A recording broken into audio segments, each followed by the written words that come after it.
What's up everybody, and welcome back once again to the channel. Before we get into today's video, make sure to subscribe and sack that like button if you haven't already.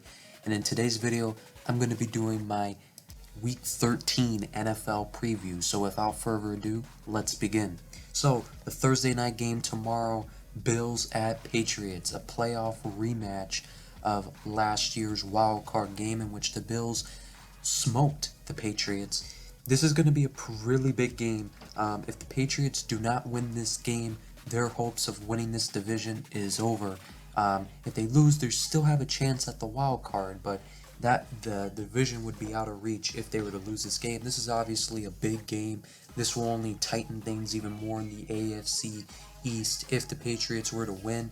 You know, the Bills are definitely the better team on paper, but I have a hunch the Patriots are going to win this game. I got them winning at 23-21. I think Bill Belichick is going to have a game plan like he did last year in the first round against the Bills that will confuse Josh Allen at Bills defense and get it going.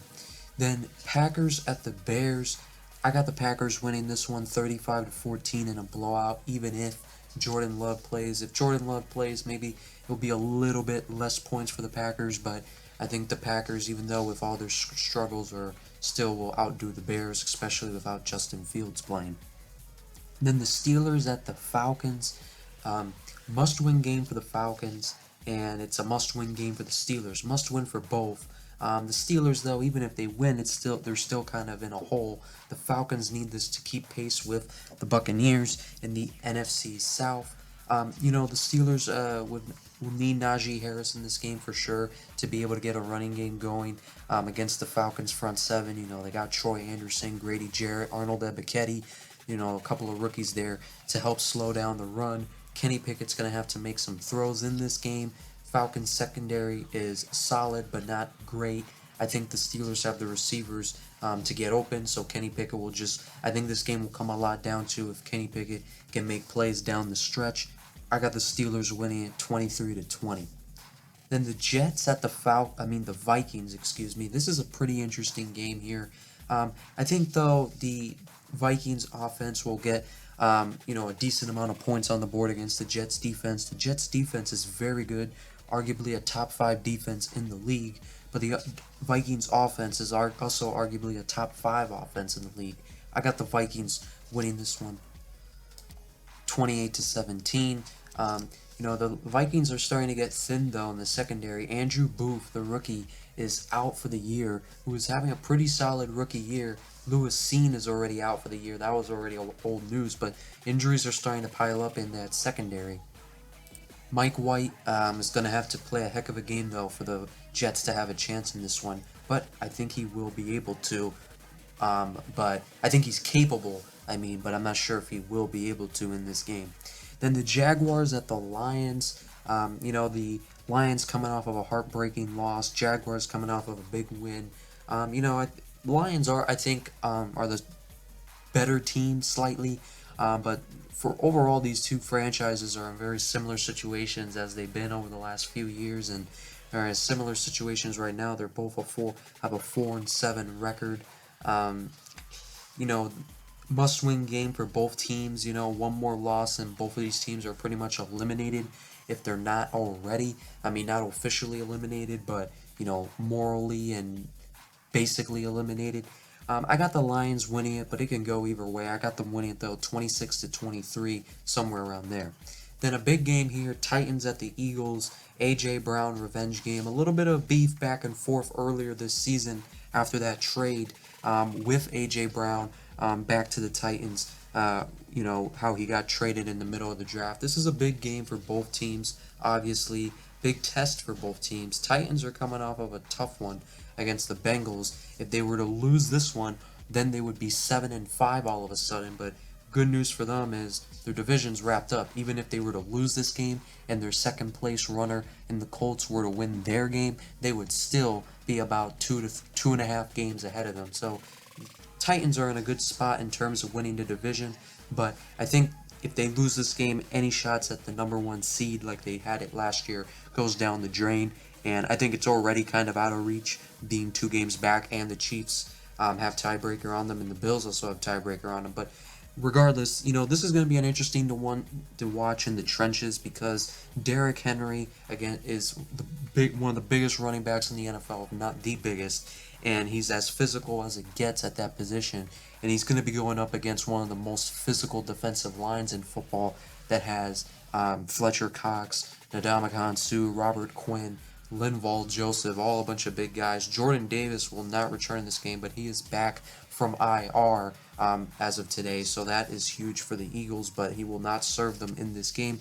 But I think that this game will definitely come down to that matchup. Derrick Henry versus that defensive line. Can Derrick Henry get the regular penetration he usually gets? And if he can, I think the Titans have a great chance in this game because then that will open up the play action game. And remember, Chauncey Gardner-Johnson will not be playing in this game for the Eagles, and he is a big ball hawking safety that could make a huge difference in getting a Ryan Tannehill turnover in this game. I got the Eagles winning it 24-23 after what I saw last week with Derrick Henry struggling against a much weaker Bengals front seven. I don't see how he's going to be able to do much better against this Eagles defensive line. Then the Browns at the Texans, the return of quarterback Deshaun Watson. Some would say this is a battle of good versus evil, but who knows what Deshaun Watson's gonna be like in this game. When he played in the preseason, he did not play well. I mean, if we're being honest here, Deshaun Watson shouldn't be allowed to be playing this season. He should have gotten a full year suspension. That's a completely different argument, but he's here and he's gonna play. Some people would make the argument that they shouldn't play him now at the end of the season. Their season's pretty much over anyway unless they run the table, and it's unrealistic that they run the table, and they have a lot of tough games coming up. So if Deshaun Watson doesn't look good, why leave that bad taste in their mouth, going into next year and throughout the offseason, that negative attention? I would agree, but if you really think about it, the amount they're paying this guy, they need to start getting their money's worth as soon as possible. And they're going to take that risk and let him play. This is a game that the Browns should win with or without Deshaun Watson, but Deshaun Watson will be playing in this game, and it's against his former team. His first game as a Cleveland Brown will be against his former team that he did not have a peaceful parting with for several reasons, but even before all the allegations came out, he was having issues with the Texans requesting a trade. So, but the Browns have a great running game. We all know that Texans' run defense is maybe one of the worst in the NFL. And I just think the Browns are going to be able to run the ball over them. I think Deshaun Watson may only have to pass the ball 10 times in this game, funny enough. And meanwhile, I think the Texans on offense will struggle to run the football, struggle to pass the football for sure. Kyle Allen against that secondary. I think the Browns beat them 31-13, and I think it's a pretty tough loss for the Texans because I'm sure them as an organization, as a team, does not want to lose to their former quarterback in his first game back with his new team. Then the Commanders at the Giants, big-time NFC East matchup right here. This is a huge game. Neither one of these teams are going to win the NFC East, but one of these teams can definitely make it into the wild card. Both of them could, but that's unlikely, and this will be a huge game. Then they play each other again after the Commanders' bye week next week. So the Commanders will play the Giants 2 straight games with only a bye week in between.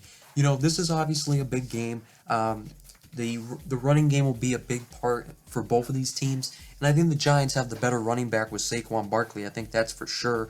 The Commanders are more of a running back by committee. However, rookie third-round pick Brian Robinson has been taking a lot of the loads as of late. I think the Giants will be able to limit him a bit, force Heineke to pass the ball more than Jones, and that may come down to more mistakes. I think it's going to come down to which quarterback makes more mistakes in this game, Daniel Jones or Taylor Heineke, and I think that Taylor Heineke is going to be put in a situation where he needs to throw it more. He may be playing from behind in this game, and it's going to lead to a win for the Giants. I got the Giants winning at 21-14, but this is a big game, and honestly, it can go either way. Then the Broncos at the Ravens, Russell Wilson versus Lamar Jackson. Fun matchup here, or at least, on paper it is, and I still think it can be a fun matchup. But these are two of the best dual threat quarterbacks that we've ever seen here in Russell Wilson and Lamar Jackson, and that's what I want to see the Broncos start doing. Start doing some designed quarterback runs with Russell Wilson. Get him back to being the Russell Wilson that we all know, who runs the ball 10 times a game, gets the ball downfield, that opens up the defense, and hits shots downfield. I think a lot of the problems going on with the Broncos is a psychological thing, and also maybe Nathaniel Hackett's just an idiot, to be quite frank. But, I mean, obviously I'm not saying that none of this is Russell Wilson's fault, because it definitely is, but something is holding this team back from just, playing loose. They're playing too tense and not to make mistakes, and it's causing them to make mistakes anyway. But anyway, in this game, these are two offenses that have been struggling. Broncos have been struggling all year offensively, but the Ravens have been started struggling recently offensively. This is an important game for the Ravens. I mean, the Broncos are done. I mean, they can win every game left on their schedule and still not make the playoffs. The Broncos are done, but the Ravens obviously need to win this game to keep that lead against the Bengals. But I think they will. I think the Ravens will do just enough in this game. I think their defense will definitely shut down the Broncos' offense if the Broncos continue what they've been doing. I think the Ravens' offense will have their struggles too, but will do just enough and get the win 20-19. Then the Dolphins at the 49ers, one of the other big games this week. It's the Kyle Shanahan versus Mike McDaniel. Kyle Shanahan going up against his former assistant, along with two other former members of the 49ers coaching staff, plus a few former 49er players, and Raheem Mostert, Jeff Wilson Jr., and Trent Sherfield. A little bit of drama been sparked up between Raheem Mostert and Deebo Samuel over the week. Go look into that if you haven't. But this is going to be a fun matchup. It's in San Francisco, which I think will play huge dividends for the 49ers in this game. A East Coast team traveling to the West Coast is tough, but I think the Dolphins are a very good team and can overcome that. But I think the 49ers are the better team. However, the Dolphins have a great receiving core, we know that, and Tua can get the ball to these guys. He's proven that through this year. And the 49ers secondary, that's the biggest weakness of this team, and I think the Dolphins are going to be able to exploit that really well. And the 49ers, I think they're going to be able to run the football really well with Christian McCaffrey and Deebo Samuel getting some handoffs too, trying to get off to the edge against those linebackers of the Dolphins, which may be their weak spot of the defense. I think it's going to be an interesting game. It's going to be a chess match of teacher versus student. I got the 49ers winning it though 31-24. Big game here. Both teams are on long winning streaks too. One of them will be snapped. Then the Seahawks at the Rams. It's getting really ugly for the Rams. All their guys are gone for the year. Seahawks should win this game. I think Seahawks will get the win 20-3. I just don't see how the Rams move the ball without Cooper Kupp, Allen Robinson, and Bryce Perkins at quarterback. And that's no disrespect to Perkins. Perkins is in an impossible situation, and Perkins is unexperienced. But, it's just the reality of the situation. Then a big AFC West matchup with the Chargers and the Raiders. Second time these teams will meet this year. The Raiders have gotten back-to-back big-time wins. Chargers got a big-time win over the Cardinals last week. This game can go either way. This is a classic Charger loss, though. In my eyes, it's a game that they should win, but, right when they're trying to pull away within their win-loss record, they lose it. But the Raiders have a really bad secondary. Chargers have great receivers. I think that Justin Herbert will have a big day passing. But I think the Raiders with Josh Jacobs, who has been limited in practice over this week, will have a big game. Josh Jacobs has been having the best season of his career, and you can argue that this guy's a top 3 running back right now in this season. And the Chargers are a team that has struggled to stop the run. I think the Raiders are going to win this game. I got them winning at 34-33. I think it can go either way. A lot of it lies on Josh Jacobs trying to control that clock and get the Raiders down the field, because we know Derek Carr won't do so. Then the Chiefs at the Bengals, rematch of the AFC Championship game. I would say a bit of a grudge match here, but, if this game was played earlier in the season, I think it would be a bigger deal. But now I think that me as a Chiefs fan, that bitterness is worn off a little bit, but still want to get these guys and beat them. This is the one team that, you know, has given the Chiefs the Chiefs haven't been able to beat over the last year with Joe Burrow, Jamar Chase, and them boys. But you know, the Chiefs, I think, are going to be able to run the football really well in this game. They signed Melvin Gordon earlier, this week, which was huge, and I think Melvin Gordon may make his debut, and this will be a great opportunity for him to get going because the Bengals do not have a strong front seven. However, they did look strong against Derrick Henry. But I think Melvin Gordon and Isaiah Pacheco could have big games here. Or not big games, but big contributors in this game. And Patrick Mahomes and that receiving core will do their thing. Juju is obviously going to play in this game. Kadarius Toney will not play. Mecole Hardman will not play. But they'll still have Sky Moore. They signed Bryan Edwards. We'll see if he's activated to the roster for this game since they're a bit thin at receiver. I think the Chiefs' offense will be humming against this Bengals defense. I think the Bengals will have their explosive moments on offense too. You know, Jamar Chase will be making his return. Joe Mixon will be making his return. And, you know, they already have Tyler Boyd, T. Higgins having, you know, a breakout, you know, year where he can prove he can be, you know, the guy if there isn't another guy lined up opposite of him. So the Bengals passing game will probably have a big day too. I got the Chiefs winning at 31-28 in a big one. Then the Colts at the Cowboys, the Sunday night game. Colts are pretty dysfunctional offensively, and they're facing statistically the best defense in the NFL this year. I think they'll be shut down throughout most of this game. I got the Cowboys winning at 27-17. Colts could get some points, you know, with Jonathan Taylor. And then the Monday night game, the final game of the week, Saints at the Bucks. You know, two things about this team is, the thing to know about these two teams, I mean, is they do not like each other. Last time they played, it resulted in suspensions of a player on each team. You know, this is going to be huge. This game's going to be huge. If the Saints win this game, they will actually only be behind the Bucks by half a game. They'll be 5-8, and the Bucks would be 5-7.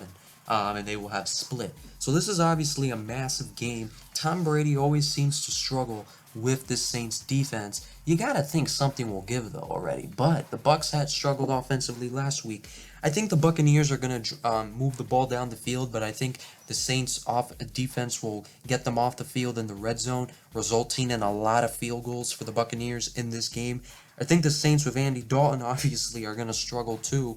Maybe the difference this time though from the first matchup is it was Jameis Winston playing the first time. Now it's Andy Dalton. And not that Andy Dalton's better than Jameis Winston, because I don't think he is, but Andy Dalton does do a better job of taking care of the football, and Jameis Winston threw 3 picks in that game. If you take away Winston's 3 picks in that first matchup, the Saints would have won that game. So if the Saints play the same game, but with Andy Dalton, I think they can come out on top. This is a game that can go either way. It's a huge game. You know, at least one fight's going to break out in this game, so it's going to be interesting. Tom Brady has still not beaten the Saints in the regular season as a Tampa Bay Buccaneer. So we'll see if it gets done this week. Comment down below what you guys think about all this. Tell me who you think is going to win some of these games. And other than that, I'll see you guys next time.